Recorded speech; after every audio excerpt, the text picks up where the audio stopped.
Hello guys, good morning. कैसे हैं आप सब? उम्मीद है बहुत ही बढ़िया होंगे, खुश होंगे और आप सभी एग्जाम की प्रिपरेशन कर रहे होंगे। गाइस, आज हम पढ़ने वाले हैं जनरल स्टडीज़ का प्रैक्टिस सेट नंबर 37 और ये प्रैक्टिस सेट्स आपके लिए वेरी इंपॉर्टेंट हैं क्योंकि यहाँ पर प्रोवाइड होते हैं आपको प्रीवियस ईयर के क्वेश्चन और वह सभी वेरी इंपॉर्टेंट क्वेश्चन जो आपके एग्जाम से संबंधित है। तो इन सभी क्वेश्चनों को आपने ढंग से समझना है, याद करना है और प्रॉपर नोट्स बनाने हैं। यहाँ आपको प्रोवाइड होते हैं 20 क्वेश्चन और एक क्वेश्चन मैं आपसे पूछता हूँ जिसका आंसर आपने कमेंट करना होता है। इन क्वेश्चनों को आप पीडीएफ में भी डाउनलोड कर पाएंगे हमारे टेलीग्राम चैनल नेक्स्ट फेम से। साथ के साथ आपको डिस्क्रिप्शन बॉक्स में लिंक मिल जाएगा, वहां से भी आप इसको डाउनलोड कर लेंगे। सो गाइज, स्टार्ट करते हैं हम अपनी आज की क्लास को। भूमध्य सागर और लाल सागर से जोड़ने वाली नहर का नाम क्या है? भूमध्य सागर यानी कि मेडिटेरियन सी एंड रेड सी को कौन सी नहर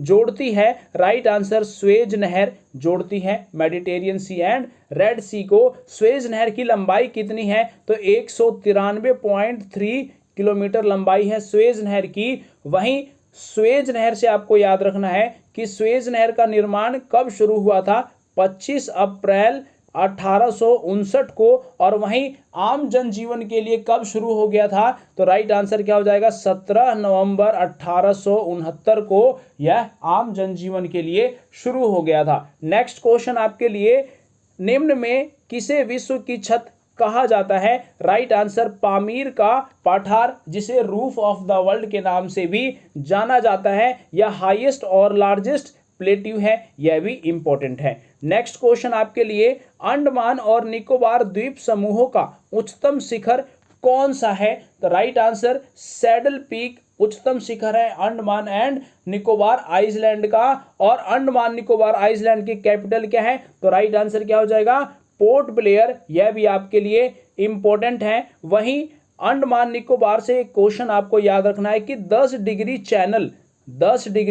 चैनल अंडमान एंड निकोबार को अलग करता है। साथ ही बैरन आइसलैंड कहाँ है? अंडमान निकोबार द्वीप समूह में है। या और बैरन आइलैंड क्या है? एक सक्रिय ज्वालामुखी है जो भारत में है। क्लियर है? नेक्स्ट क्वेश्चन आपके लिए, भारत में सबसे बड़ी मीठे पानी की झील का नाम बताइए। राइट आंसर वुलर झील भारत में सबसे बड़ी मीठे पानी की झील है। और यह किस राज्य में है? तो यह है जम्मू एंड कश्मीर में। जम्मू कश्मीर अब राज्य नहीं है, यह क्या बन चुका है? यूटी बन चुका है। और इसमें 2 यूटी बने, एक बनता है जम्मू कश्मीर और दूसरा बनता है लद्दाख। और यूटी की संख्या कितनी है भाई? 8 यूटी है। आपको अगर कंफ्यूजन होता है 9 यूटी है तो आप सर्च कर लेना, यूटी की संख्या 8 है। क्लियर है? वहीं चिल्का झील क्या है? भारत में खारे पानी की झील है, इसे भी आपने याद रखना है। नेक्स्ट क्वेश्चन है, विश्व का सबसे ऊंचा जलप्रपात यानी कि हाईएस्ट वाटरफॉल कौन सा है? Right answer Santo Angel waterfall highest waterfall है। और यह किस देश में है? तो यह है वेनेजुएला में। और वेनेजुएला किस कॉन्टिनेंट में है? तो वो है साउथ अमेरिका में। यह भी आपके लिए इंपॉर्टेंट है। नेक्स्ट क्वेश्चन आपके लिए, कितने रुपए के नोट पर सांची स्तूप चित्र मुद्रित किया गया है? यानी कि कितने रुपए के नोट पर सांची स्तूप का चित्र बना हुआ है? तो राइट आंसर 200 रुपए के नोट पर सांची स्तूप बना हुआ है। वहीं आपको क्वेश्चंस यहां से क्या याद रखना है कि 100 रुपए के नोट पर किसका चित्र है? तो वो है रानी की वाव का 100 रुपए पर। 50 रुपए पर है हम्पी। वहीं 20 रुपए पर क्या है? एलोरा की गुफाएं। 10 रुपए पर कोणार्क टेम्पल जो कि उड़ीसा में है। और वहीं 2000 के नोट पर क्या है? मंगलयान। और 500 रुपए के नोट पर क्या है? Red fort. यह भी आपके लिए इंपॉर्टेंट है। नेक्स्ट क्वेश्चन आपके लिए, रिजर्व बैंक का राष्ट्रीयकरण किस वर्ष किया गया? भारतीय रिजर्व बैंक का राष्ट्रीयकरण कब किया गया? राइट आंसर 1949 में आरबीआई नेशनलाइज्ड हो जाता है। और आरबीआई एक्ट कब आता है? 1934 में। आरबीआई स्टैब्लिश कब होता है? 1935 में। यह भी आपके लिए इंपॉर्टेंट है। वहीं भारतीय रिजर्व बैंक को किस नाम से जाना जाता है? बैंकों के बैंक के नाम से भी जाना जाता है। और इसका हेडक्वार्टर कहाँ है? तो वो है मुंबई। क्लियर है? नेक्स्ट क्वेश्चन आपके लिए, भारत में सर्वोदय योजना के मुख्य प्रस्तावक कौन है? राइट आंसर जयप्रकाश नारायण सर्वोदय योजना के मुख्य प्रस्तावक हैं। नेक्स्ट क्वेश्चन आपके लिए, लिब्राहन आयोग किससे संबंधित है? अब ये वेरी इंपॉर्टेंट क्वेश्चन है कि लिब्राहन आयोग किससे संबंधित है? तो बाबरी मस्जिद विध्वंस से संबंधित है लिब्राहन आयोग। और बाबरी मस्जिद का ढांचा कब गिराया गया था? तो यह गिराया था भाई 6 दिसंबर 1992 को बाबरी मस्जिद का ढांचा गिरा दिया गया था। और यह एक विवाद है जिसमें हिंदू लोगों का कहना है कि ये राम मंदिर है और मुस्लिम क्या कहते हैं कि ये बाबरी मस्जिद है। वहीं इसका गठन कब होता है लिब्राहन आयोग का? तो वह होता है 16 दिसंबर 1992 को। क्लियर है?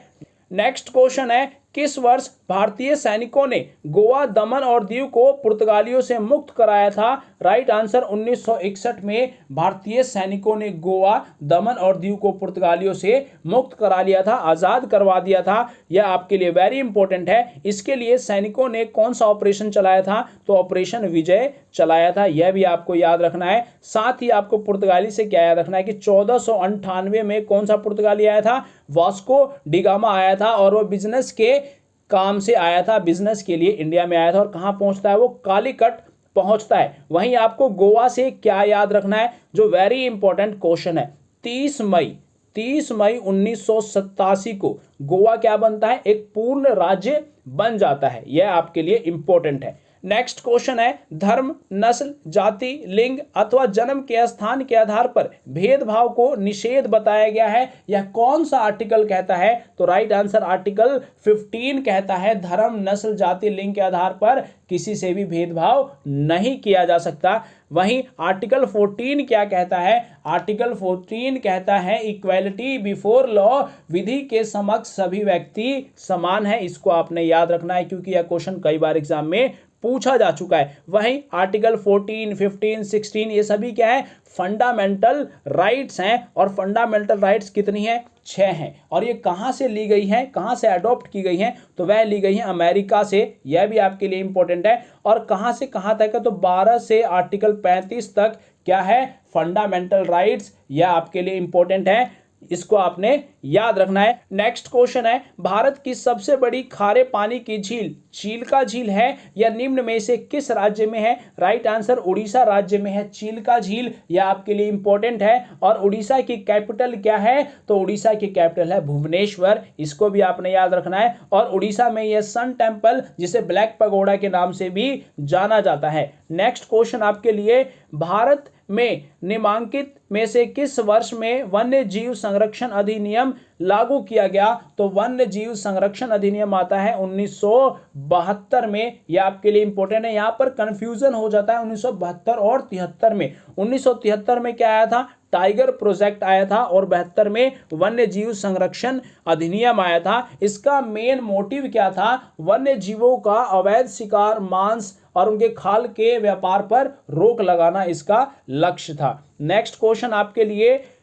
वे सिख गुरु जिन्होंने 1699 में आनंदपुर साहिब में खालसा की स्थापना की, खालसा पंथ की स्थापना की? तो राइट आंसर गुरु गोविंद सिंह ने खालसा पंथ की स्थापना की थी। और यह सिख धर्म के 10वें गुरु थे। और इसके बाद इन्होंने गुरु की पदवी खत्म कर दी। इन्होंने क्या कहा कि गुरु ग्रंथ साहिब ही अब आपके गुरु होंगे। यह भी आपको याद रखना है। साथ ही गाइस यहां से आप एक क्वेश्चन याद रखेंगे कि सिख धर्म में कितने गुरु हुए? 10 गुरु हुए। पहले गुरु कौन थे? तो गुरु नानक देव जी। और वहीं 5वें गुरु कौन थे? गुरु अर्जुन देव। और गुरु अर्जुन देव ने क्या बनवाया? स्वर्ण मंदिर बनवाया। और गुरु ग्रंथ साहिब भी किसने लिखा है? गुरु अर्जुन देव ने ही। नेक्स्ट क्वेश्चन आपके लिए, भारत में जब पहली भारतीय रेल सेवा का आरंभ हुआ तब भारत का गवर्नर जनरल कौन था? Right answer Lord Dalhousie Bharat का गवर्नर जनरल थे उस वक्त जब भारतीय रेल की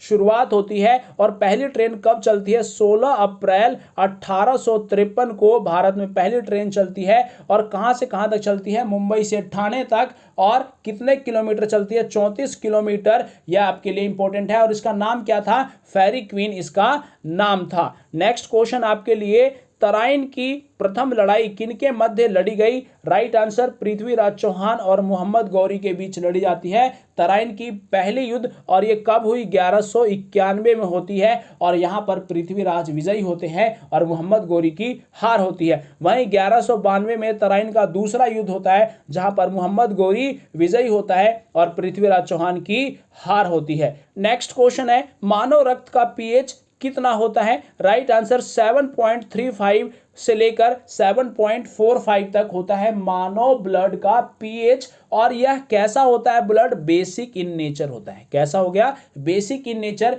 क्योंकि 7 पर क्या होता है? न्यूट्रल होता है और 1 से 7 तक क्या होते हैं? यहाँ तक एसिड्स होते हैं। वहीं इससे ऊपर जब जाएंगे तो आपको क्या मिलेगा? बेसिक मिलता है। यह आपके लिए इंपॉर्टेंट है। और पीएच स्केल में कहां से कहां तक नंबर होते हैं? 0 से लेकर आपके 14 तक नंबर होते हैं पीएच स्केल में। नेक्स्ट क्वेश्चन आपके लिए, फलों को पकाने के लिए किस रसायन का प्रयोग किया जाता है? राइट आंसर एथिलीन का प्रयोग किया जाता है फलों को पकाने के लिए। वह आपके लिए इंपॉर्टेंट है। नेक्स्ट क्वेश्चन आपके लिए, बलात्कार के अभियुक्त को भारतीय दंड संहिता के किस धारा के अंतर्गत अभियोजित किया जाता है, यानी कि उनको दंड दिया जाता है? राइट आंसर 376 धारा के तहत उनको सजा दी जाती है बलात्कार के दोषियों को। नेक्स्ट क्वेश्चन आपके लिए, तेलंगाना का अस्तित्व किस राज्य के विभाजन से होने का है? तो राइट आंसर क्या होगा? तमिलनाडु, आंध्र प्रदेश, पश्चिम बंगाल, केरल। इसका आंसर आपने कमेंट बॉक्स में कमेंट करना है।